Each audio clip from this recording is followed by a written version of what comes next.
Hey YouTube, this is V here doing a little review on the Hatsun Dominator 200 S.177 cal underlever. And yeah, I took it out and shot it a little bit. So the overall length of this rifle is 43.2 inches. The length of the barrel is 15.7 inches. The weight of the rifle is 9.7 pounds without the scope. It's a heavy rifle. And it sports the Quattro trigger, which the Quattro trigger, scale from 1 to 10, I would say it's anywhere from 6 to 7.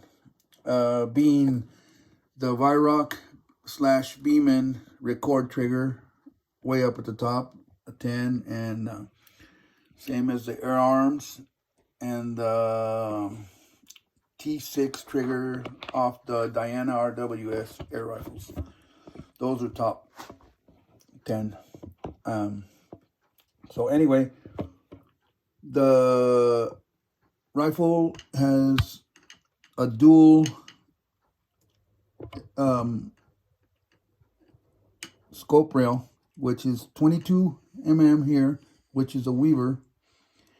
And the top, the little one, which I'm using now, is 11 millimeter, which is a dovetail, which is nice. This is really nice feature that this rifle has here. And the trigger is an automatic trigger, which is right here. And it's can be put on and taken off, where some rifles you can't do that. So that's a good feature also. And it has these swivels for a sling, if you like, which you probably need it if you're gonna go shoot it hunting or whatever in the field, because it's a heavy rifle. Anyway, as I said, this is a spring piston. It says Vortec right here. It was a Vortec, but I had problems with it, and I was having problems with it, and man, I like spring anyway. I like spring a lot better, so I got rid of the spring, and then I got a hold of one of these back caps, and that's what you need to transfer it from Vortex to spring and vice versa. So it's a spring, and I got it, and I even cut the spring because I don't like a lot of power, because I'm not about power. My shoulders are really bad, and it's hard enough for me to load. I got to put it down on the floor to do it with both hands. And anyway, so I got it shooting. It's shooting, excuse me, from 700 to around 723, right in there. And so it's fairly easy to load, and it does the job. And it's got the SAS shock absorber, which is under here. I'll show it a little bit later when I finish doing this. And then no rear sights. It's clean. Oh, over here where it connects, see the lever. These come loose sometimes, and one of them got stripped somehow. I don't know how, but I put this screw here, and it seemed to do the job.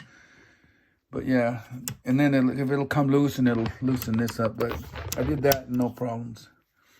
And then it's got up here, it's got this, so you can put a air stripper if you like. This is a neat little rifle. They were selling for $350. And a Hatsun, they went on clearance. And this one was more expensive than the spring. So I bought a spring. And then later, these they went on sale, a clearance, closeout. And I got it for 160 bucks. And then they were having a free shipping deal, and so I ordered it. Yeah. Anyway, and it shoots pretty accurate. I'll show you a little bit how it shot.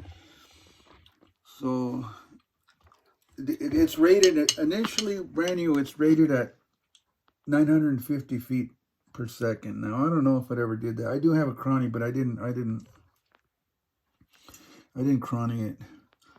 And the noise, yeah, I would say it's medium. This one, this particular one, when it was the Vortex, when it had the Vortex gas ram, I would say it was fairly quiet. It was you could shoot it. It's neighbor friendly, I would say. So anyway, now I can show you some of the features on this. I'm running a UTG 4x16x44 squat, and of course with the wheel, with the UTG wheel for adjusting. Then it's got this rising cheek piece here, and it comes with a little screw deal that fits just right in there, because if you put a screwdriver there, it slips and stuff, but that thing just goes right in there. I don't have it on me, but anyway, let me show you the SAS thingamajig, and this it is. There it is right there. That's the SAS shock resistant deal. Okay, and there's the inside of it. I don't know if you can see the spring in there. Can you see it? Let me see. Hold on. Let me flash a light in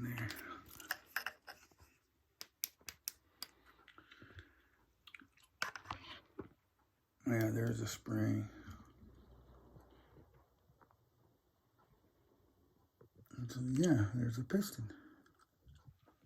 And I don't like a lot of goo in there on the rifles. I'd rather have it sound funny than put a lot of goo in there, because it makes its way up to the front and it starts dieseling, and then you got to clean the barrel all the time. It doesn't shoot as consistent as it is. You got to clean it quite often. So yeah, that's about it. And then so I went and shot it. I shot, let me see.